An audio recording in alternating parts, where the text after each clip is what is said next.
Il y a des mouvements qui sont extrêmement variés, extrêmement différents, extrêmement contradictoires. On n'a pas une révolte d'une catégorie contre le pouvoir. Il y en a plein, il y en a énormément.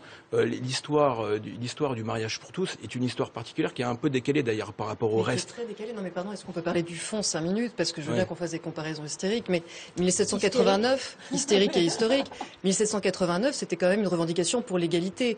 Les manifestations auxquelles nous assistons contre le mariage pour tous, c'est pas nos représentations sociologiques des plus déshérités.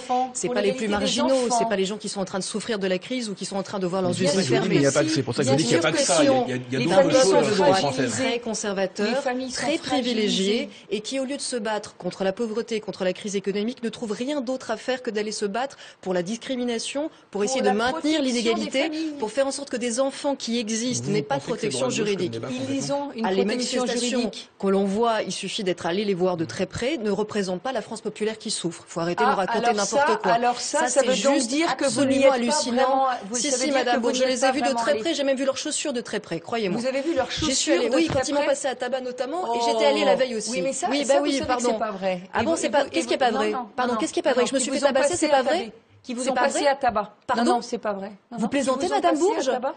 Synergie qui m'ont passé à tabac, vous plaisantez, vous voulez voir mon bleu, vous voulez voir ce que j'ai au cervical, les 20 séances de kiné que j'ai depuis déjà des mois.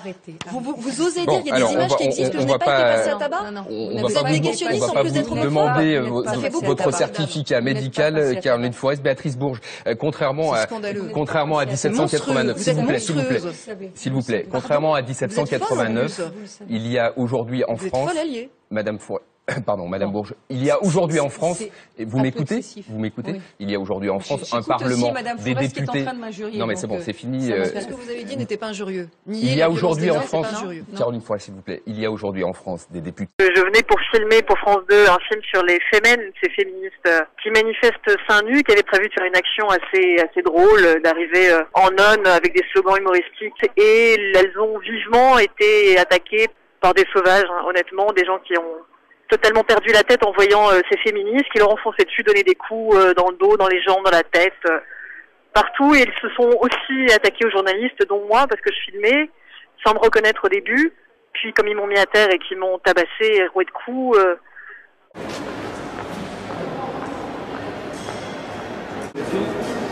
On y va. On est parti?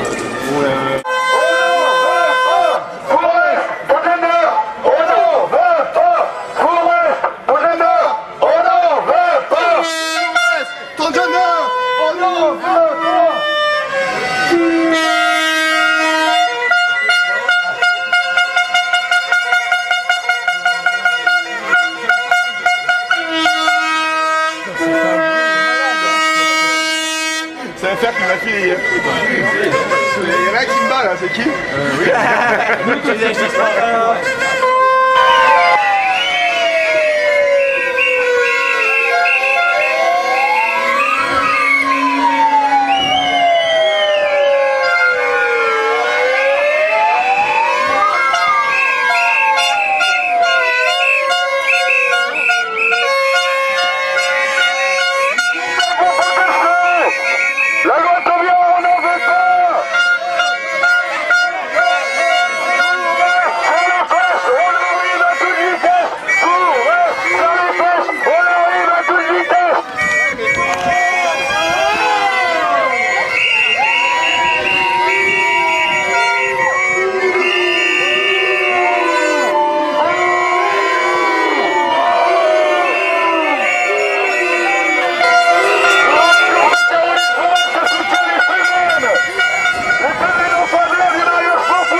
C'était vraiment au-delà d'une simple contre-manifestation ou même, je sais pas, d'un happening symbolique pour manifester l'opposition au mariage pour tous. C'était vraiment un harcèlement qui a duré toute la journée, une course-poursuite avec des centaines de manifestants et d'excités, allant d'identitaires à des ultranationalistes en passant par des militants du Front National qui se sont joints à ces consignes et même parfois, pour certains, à des menaces de mort me concernant, très survoltés, au point où il a fallu un déploiement de policiers pour arriver à me mettre dans le train et à m'en sortir indemne.